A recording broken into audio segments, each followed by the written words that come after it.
Welcome to This Week in Coworking, where industry leaders get succinct, actionable insights.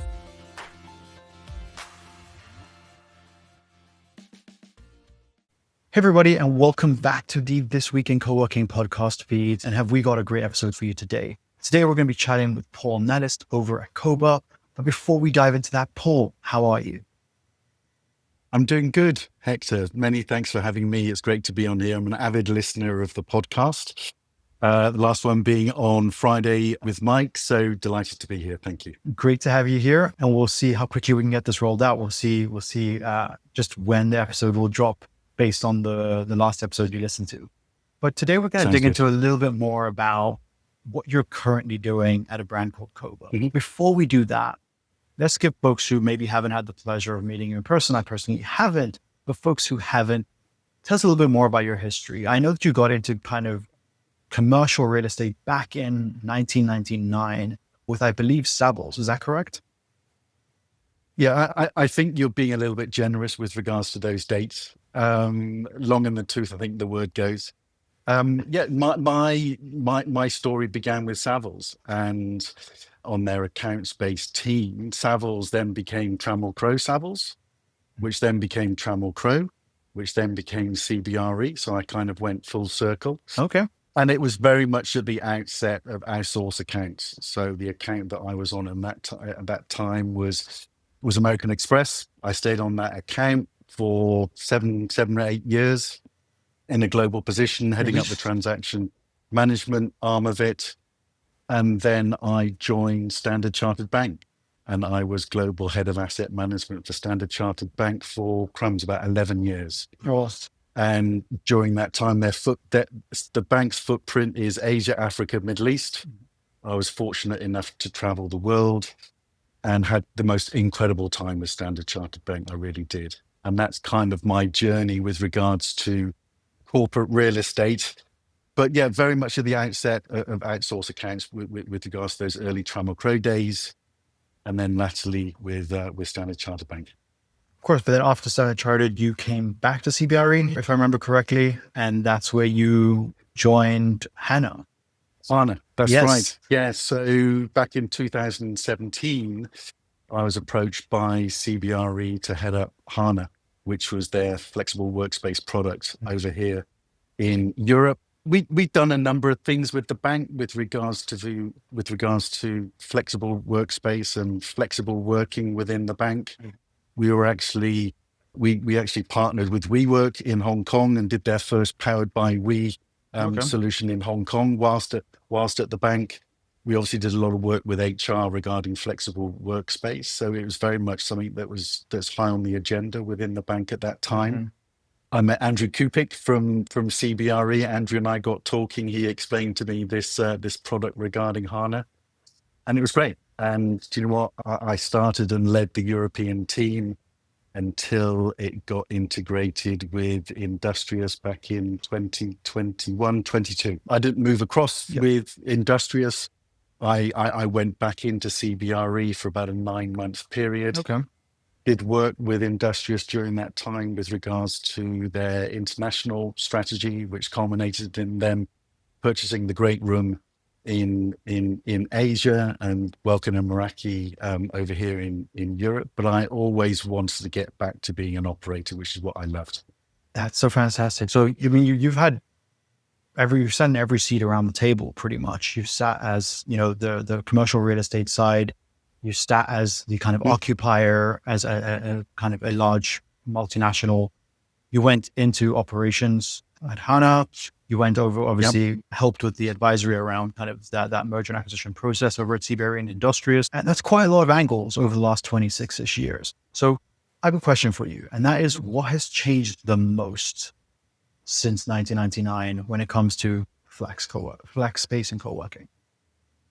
Yeah, I mean, so much has changed. I think that the biggest change has been technology, right? And the influence that technology has now got, not just on the flex world, but also in real estate in general. It's transformed the way that we market and sell our space. Mm-hmm. If you look at the digital channels, which never existed all those many moons ago, if you look at the virtual tours that you're able to do now, the smart apps, the smart technology, access into a building.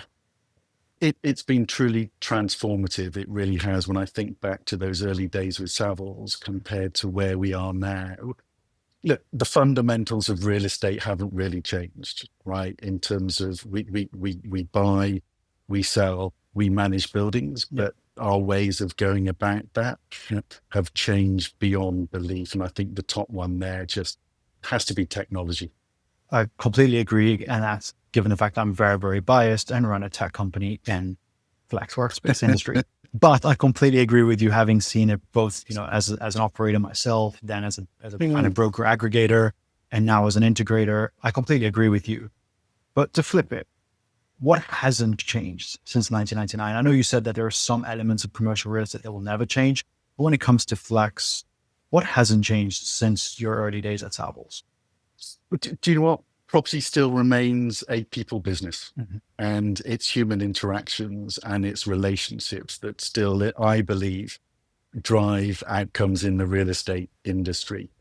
In terms of what hasn't changed, I'd love to see more changes in the planning laws, especially when I sit over here in the UK.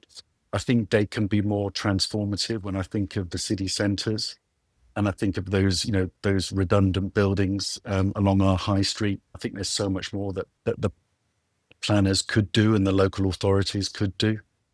Yeah, but the fundamentals really, really haven't changed. But if there was one magic wand that I could wave, it would be around the planning laws. I keep hearing that from folks in pre-established territories, Germany, UK, some regions in the US, where they just it is pretty restrictive and it takes time. But maybe go for it. No, I was going to say, location still remains key. Yeah, right. We've seen the rise. Don't get me wrong, of these fringe locations, and I'm in one of them here in London. But it's still location. I think institutional landlords still prefer long-term leases. I'd love to see some movement around that. And ultimately, and every property person will testify to this at the moment, is that commercial property, it remains closely tied to that economic cycle. It really, really does. But trust me, there are a few things I'd love to change. I love that. And one of the reasons we do the newsletter, why we kind of put these podcasts out there and we have interviews like this, is to create kind of those lightning rods, right? Of here is a piece of content, here is folks discussing the same topics. So if you are listening to this and you have an impact and you can change kind of how rates work and planning is done, please share this with your colleagues. The whole point of putting this out there is to create that change in the world. Now, you're doing some remarkable change-driven stuff at Koba. But before we get to that, I want to just ask you a few questions about your time at CBRE most recently. We're seeing a lot of shifts and mergers and acquisitions and strategic plays being done by a large commercial real estate services company. What's your read on that? What do you think? How do you think the relationship's changing between these service firms and flex spaces? Yeah, and I think, if I can add my 2 pence worth to the CBRE industrious story, and it made so much sense. From that initial take up of equity and capital injection back in 2021, everything about it just made so much sense when we all heard about it a while ago. And if you look at what CBRE has, from an operations, from an experience perspective, coupled with their property management capabilities, their access to clients on a global basis, it made so much sense. And I think coupled with that, we've seen what the likes of Yardi have done with regards to WeWork, DeskPass, Hubble, really tapping into that sort of client experience side of it, but leveraging that all important technology platform, which is crucial for the industry. It will be interesting to see what happens next with regards to these large CRE companies. I think it's going to be a question of wait and see, but from a CBRE perspective and the industrious relationship, it makes so much sense. It really did. Well said. And we're seeing shifts. I mean, it's interesting to see, like you said, there's a software company acquired an operator There's a services company you acquired and operated, but then you get on the other side, JLLs where they're investing in the technology side in the stack. They're kind of have the JLL Spark program. So it's just an interesting way to see the different plays happening, all trying to figure out how do they create the best user experience or the best occupier experience in this world of flex. Yeah, exactly. You know what? And you've obviously got the IWG instant tie-up as well. So, that's going to be interesting to see how that plays out. You've obviously got Incendium, who are part of the, the consulting arm of Instant. Yeah. And, I think that there's clearly a lot going on in the industry at the moment. It's going to be fascinating to see what happens over the next 6 to 12 months. Yep. Which we'll be watching avidly from Koba. Yes, and you will be, and we'll get right into Koba. But if you are following along, and you're like, I know Paul, I know Koba, but how do I keep track of all this news? Thank goodness there's thisweekincoworking.com. Grab the free newsletter. We'll keep you informed every Thursday morning with what is going on and what everyone's doing and what we think the similarities and trends are between everything. But talking about trends, Koba landed squarely in our radar I think about 2-ish years ago, if not a little bit earlier, really positioning itself as a truly green and eco-friendly operator. Tell us a little bit more, kind of in a couple of sentences, what makes Koba so different from everything else in the market right now? Yeah, listen, we've grown Koba from the ground up, and with a focus around health, well-being, and sustainability. So, doing it from the ground up gives us a huge advantage. Other companies, they're having to look at retrofits. For us, we've got a razor sharp focus around sustainability, doing what's right. We think sustainability should be the new benchmark. That should be a non-negotiable. And Hector, it's our mission, it's our purpose, it's what we're all about here. Even goes back to the name Koba. So Koba means to gather, inform, and educate in the Marshallese language. The Marshall Islands are at the forefront of climate change. It's anticipated that if the sea keeps rising at the same way as it is at the moment, they'll be disappeared by 2050. We've all got to do our piece regarding sustainability. It just happens that for Koba, like I say, it's what we're all about. It's a mission for us. It's a purpose. The benefit that we had right at the start is that we sat down with our partners at Dreesen Sommer and Cast, and we came up with a manifesto. And that manifesto gives 8 quite clear pledges around evidence-based, around transparency, around circularity, around healthy incomes, about being a great employer, about renewable energy, open source, et cetera, et cetera. So for us, it's purpose, but do you know what? It's a passion as well. And that goes for the rest of my colleagues here at Koba. We're passionate about doing what's right. The real estate industry has historically been one of the worst when it comes to waste. We've got a saying, which is, let's design for repair. Let's not design for landfill. Too much office equipment and furniture ends up in landfill. And I recall that Mike's session at the end of last week, he has memories, I think it was, of sitting on many crooked IKEA furniture. You know what? We addressed that right at the start, and it's important for us. And I think if we can be sort of pioneers in that space, and if we can take along the rest of the industry on our journey, and we can be open, we can be transparent about what we've learned and what we're learning, then that can only be a good thing. Absolutely. And I think, what one of the things about bringing out this material passport that we've done in the last sort of week or so, and it's the first published material passport for a fit out in the flex industry. And that's that not all of it is good. Our circularity, and just for the listeners, a material passport works more or less in the same way as a human passport does, in as much as it traces the journey of a material in its complete life cycle. from when it's manufactured to when it's ultimately disposed, but we hope it'll be renewed. And it's got a specific focus around the circularity and the detachability of materials. Why did we do it?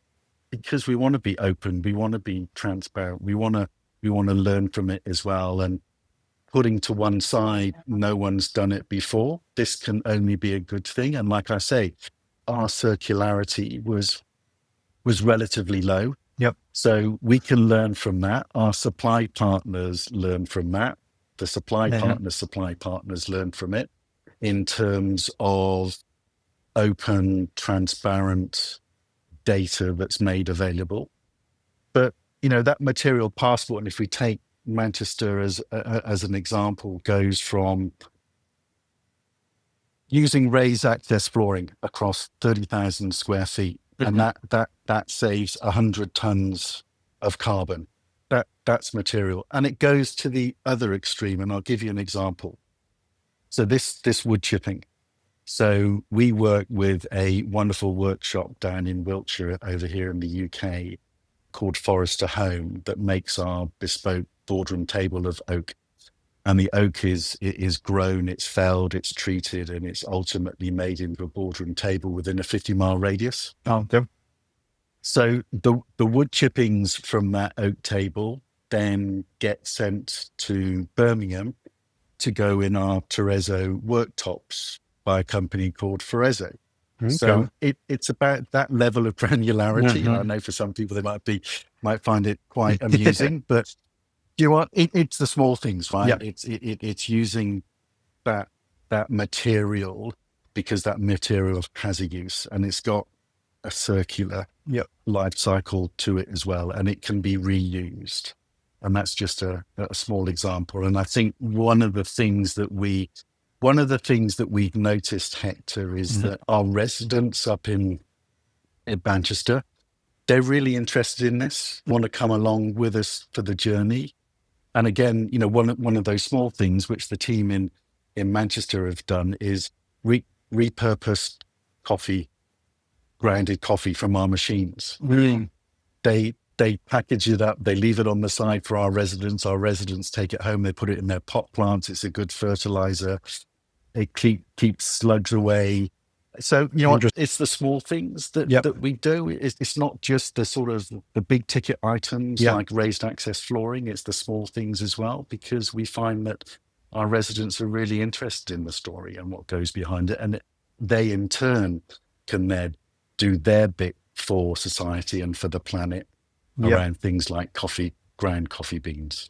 That's really interesting, because there's been a trend, especially coming out of pandemic, where everything was eco-friendly, everything was green washed or green. Everything was this idea that we're going to make everything sustainable. You're going to walk in, you're going to lose carbon credit. You're going to get carbon credits just from walking into the office. Yep. And so you've definitely built a culture around everything you do, even though to the smallest detail is in the sustainable route and vision. But before you even launched, I believe you spent, 4 months speaking to potential occupiers to really dig into what do they really want from a sustainable office? What were your main findings in that kind of discovery phase? You want really, really interesting story, and we're lucky in as much as in Manchester, we've got 2 great anchor tenants, one of which just happens to be the world's most sustainable company as awarded by Time magazine last year. And when we speak to our occupiers and when we speak to corporates as to what they want, and when we receive that sort of RFP in the marketplace, it's really refreshing, right? Really refreshing to see the level of detail that they ask for. The focus and onus on the operator to be evidence-based and to be open with the data that we find. There's no doubt at the moment, Hector, that there are some headwinds with regards to sustainability. I'd like to think that's a moment in time, but I still think that it's incumbent upon us as operators or supply partners to keep banging the sustainability drum. what we found is that the new generation, the younger generation, shall we say, of people in the workplace really care about the planet. They care about their neighborhood. They care about social impact.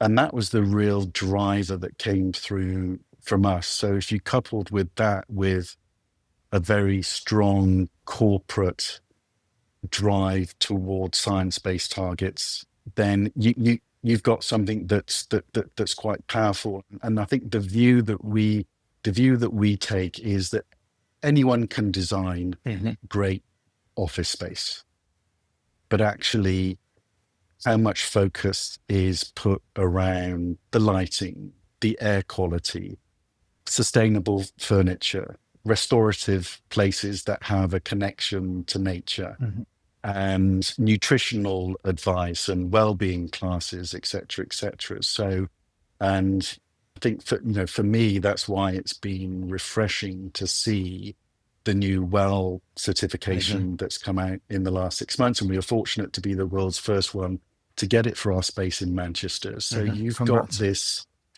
thank you. You've got this merger between sustainability and WELL, which is great for us, but it's right for the industry as well. And I think when you look at the WELL certification, it holds operators to the fire, right? That there's an annual process that we need to make through that proves that we're being open, honest, transparent with the data. We're sharing it. We're learning from it. And for our next location that's going to be opening at the end of September, we'll increase the score around it because we've learned so much. But I think for me, it's the accountability that sits behind it as well, and holding us operators to the fire, which is a good thing. Because a lot of people talk a good game around sustainability and social impact. And don't get me wrong, there are some incredible operators out there that are doing some amazing things. But actually, when push comes to shove, and when you look under the bonnet, it's an interesting find. But I think the way that the industry is moving, it really is, it's refreshing.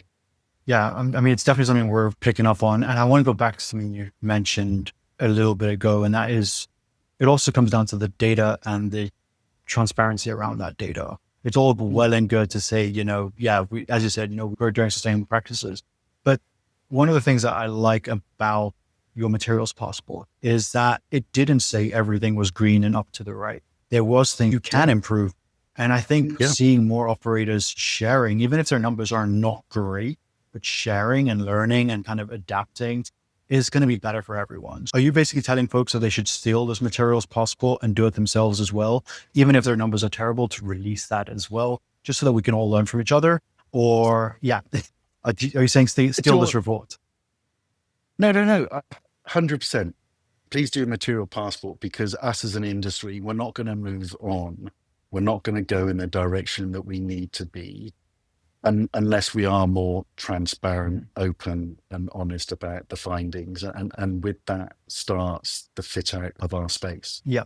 We've come up with a new system with our partners at Cast around demountable partitioning. Right, that has the same acoustic value as a normal wall, right? So when we sit down at a design stage, that's not to say that you can use demountable partitioning everywhere. But when you sit down with your designers, there are certain walls that will come down. And rather than knocking it down over a weekend and telling one of your clients that, yes, they can expand into the room next door, and that piece of gypsum ends up in landfill, the system that we've come up with is one that clips and that can be stored and that can be used again. And it's small things like that. And we've been open and honest about that. So if people want to find out more about it, then we'll share that information, because it's the right thing to do for the industry. We're not going to hold all of this data and all of this knowledge close to us. We want to share it. And part of our manifesto is us being open source and transparent. And when we were the first to do, the WELL certification, we've been open about that and asking that other operators should follow suit. So, and a number have, both, large and small, and that's good for the industry. because it means that we're held to account, our data. And we all know how important data is. Yep. So it sounds like you're coming in with quite a strict parameter of what you want to do in a building. Do you find in any way that that is hindering you or creating more challenges with landlords or professional owners of buildings who maybe don't want to jump through all these hoops? They're just looking for some way. And is that selective process, are you fine with that selective process?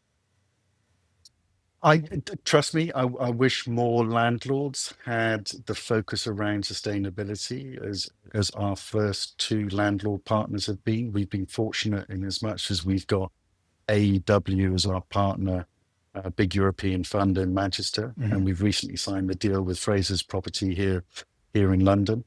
Both of them are focused around sustainability in the built environment. And if I take Fraser's Property as an example, this building that I'm sat in here it's a city fringe location here in London. It's repurposed. It's been refurbished to a high standard. It's got great amenity space. They've done it well. They've done it right.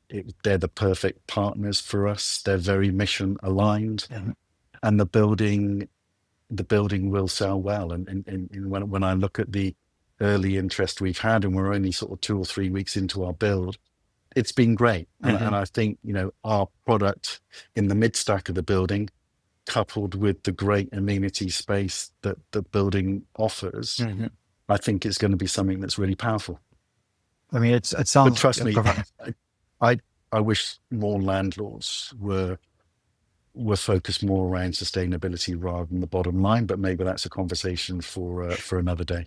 Yep. And we'll keep kind of pushing the good story out, and hopefully, more landlords will become a priority. As you said, there are your decision makers who this is becoming part of their criteria. And as more certifications and more grading systems come out, I think it's going to become more and more important.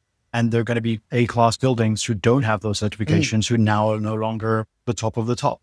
So it's going to be one of those shifts that we're definitely seeing.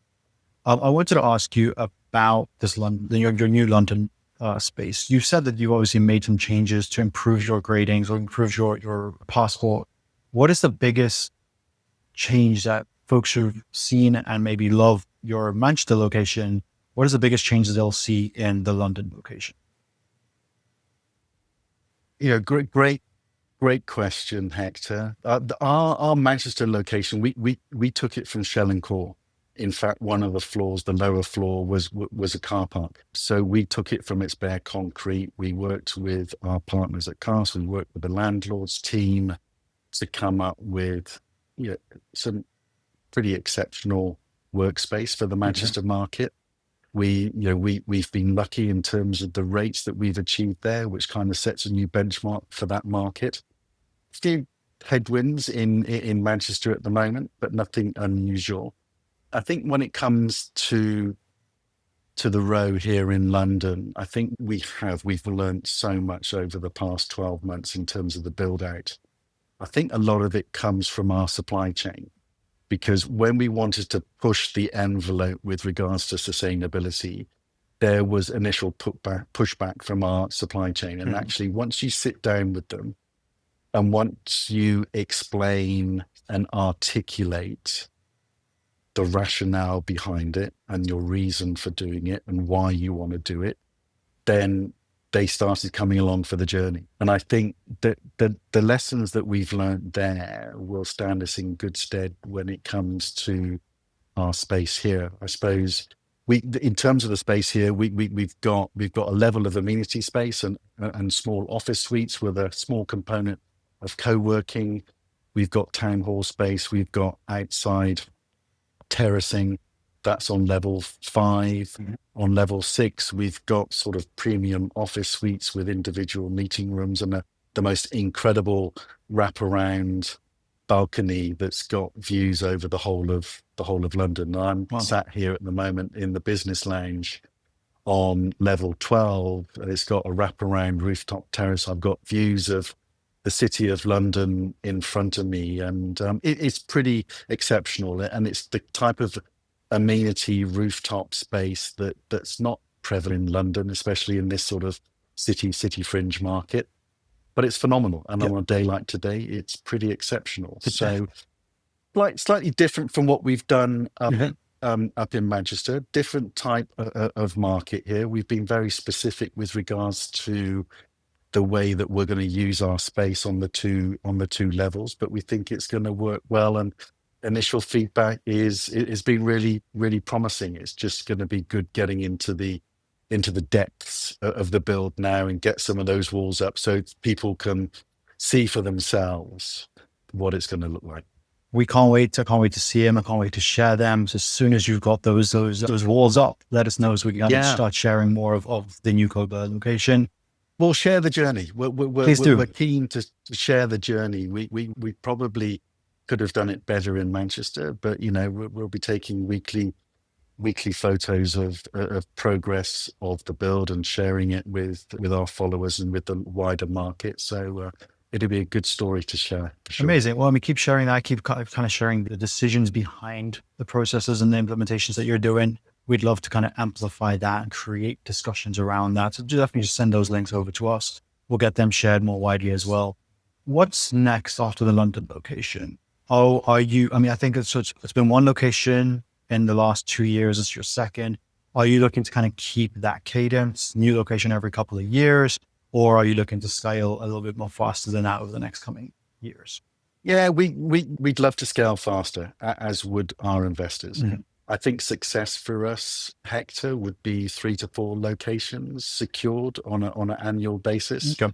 And that's certainly our target. I think us having space here in London from late September onwards is going to help with regards to those landlord conversations. The landlord wants to see, feel, smell what a Koba looks like. We'll be able to show them, which will help a lot. I can certainly see us expanding here in London. I can see the merit in us looking for something in Birmingham, which lies in between London and Manchester for those listeners overseas. But I would anticipate that our major growth will be here in London, working with mission-aligned, future-focused landlords, very similar to Fraser's Property and AEW to date. Great. Well, I can't wait to see that growth and kind of tell that story as and when that becomes comes into fruition.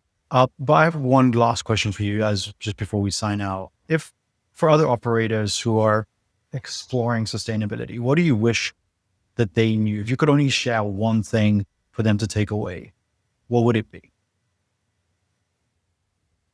Push the boundaries, right? Push the boundaries and act with purpose. We took a 9-month period to work on our manifesto, but I was explaining to a panel conversation I was on last week that not everyone has the luxury of 9 months, but take something to your CEO that's got sustainability in it for your company's goals in 2026. Start somewhere. From acorns grow great things. That's amazing. Thank you very much, Paul, for spending some time with us on this lovely day where you could be outside doing almost anything else. Thank you for sharing. And I cannot wait to share more of your story. My pleasure. Thank you so much for the opportunity. Thanks, Hector.